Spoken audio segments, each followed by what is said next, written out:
घरच्या घरी ताजं, शुद्ध आणि पौष्टिक पीठ हवंय? मग धनलक्ष्मी होम आटा चक्की तुमच्यासाठीच आहे. 1 HP आणि 2 HP या 2 मॉडेल्समध्ये उपलब्ध.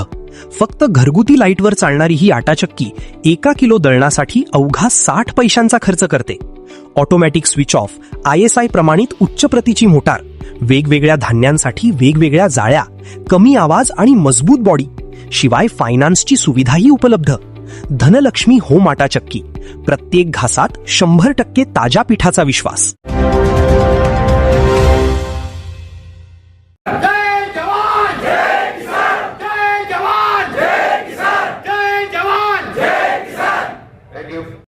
आज आपण कशासाठी इथे एकत्रित आले? आपण हक्कासाठी आलोय आणि लोकप्रतिनिधींना हे सांगतोय की आपल्या सैनिकावरती भ्याड हमला केला आणि आपल्या राष्ट्रध्वजाचा जो अवमान केला त्यासाठी त्यांनी काय केलं, त्यांनी काय कारवाई केली, या त्यांनी ज्यांनी केलेली कारवाई त्याच्यावरती कोणतीही कारवाई केली नाही. आणि याबरोबर आमची मागणी आहे, एक सैनिकाची मागणी आहे. सैनिक एक परंपरेचं गाव आहे, त्या गावाचा सैनिकी परंपरेच्या लेवलला विकास झाला पाहिजे.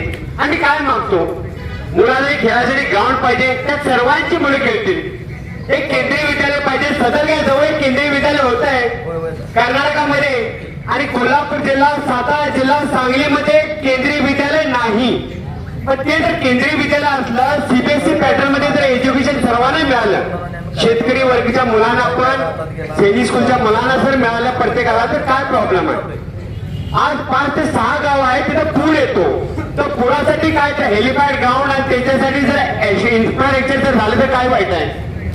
दुसरी गोष्ट काय, आपल्या इथं कृषी विद्यालयाची आवश्यकता आहे. कारण कृषी विद्यालय आज शेती प्रधान देश आहे आपला आणि आपल्या एरियामध्ये पूर्ण शेती आहे. आज बघितलं तर आपल्या कृष्णा आणि पंचगंगा नदी आपल्या 1.5 किलोमीटर अंतरावरती आहे. तर आज काय MIDC ची आवश्यकता आहे का 1.5 किलोमीटर अंतरावरती MIDC बसवायची? रोड ट्रॅक्स वगैरे आहेत का? त्याची आवश्यकता आहे का?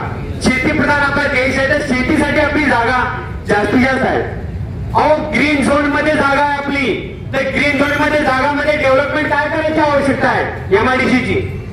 आणि याबरोबर तिथं आज ग्लोबल वॉर्मिंग चाललंय, सगळीकडे उष्णता वाढत चालल्या. आज झाडाची आवश्यकता आहे, पर्यावरणाची आवश्यकता आहे.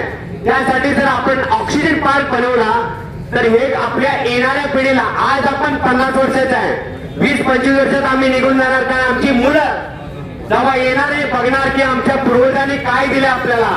फक्त पर्यावरण, दूषित पर्यावरण, हवा पाणी जमीन खराब करून दिलं तर त्यांनी काय म्हणायचं? त्यांच्यासाठी हवा पाणी जमीन आणि चांगलं स्ट्रक्चर आणि 120 एकर आहे.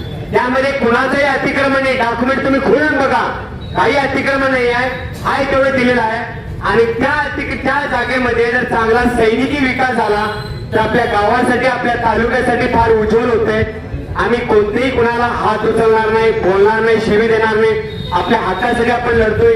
सैनिकावरती भ्याड हमला झालाय, या आपल्या तिरंगाचा जो अपमान झालेला आहे, त्याबरोबरच आपली मागणी आहे की आपण एकच म्हटले की उच्चस्तरीय बैठक ठेवा. त्यामध्ये खरं का खोटं समजल. दुसरी गोष्ट आहे, जी पण MIDC ची प्रक्रिया सुरू आहे, पैसे भरणं, काढणं, हे करणं, प्रोसिजर लागू करणं, त्याला थांब. महाराष्ट्रातील प्रत्येक जिल्हा आणि तालुका अपडेट बातम्या पाहण्यासाठी Maharashtra Marathi news channel subscribe करा आणि बेल आयकॉन बटन दाबा. महाराष्ट्र मराठी न्यूज अपडेट रहा.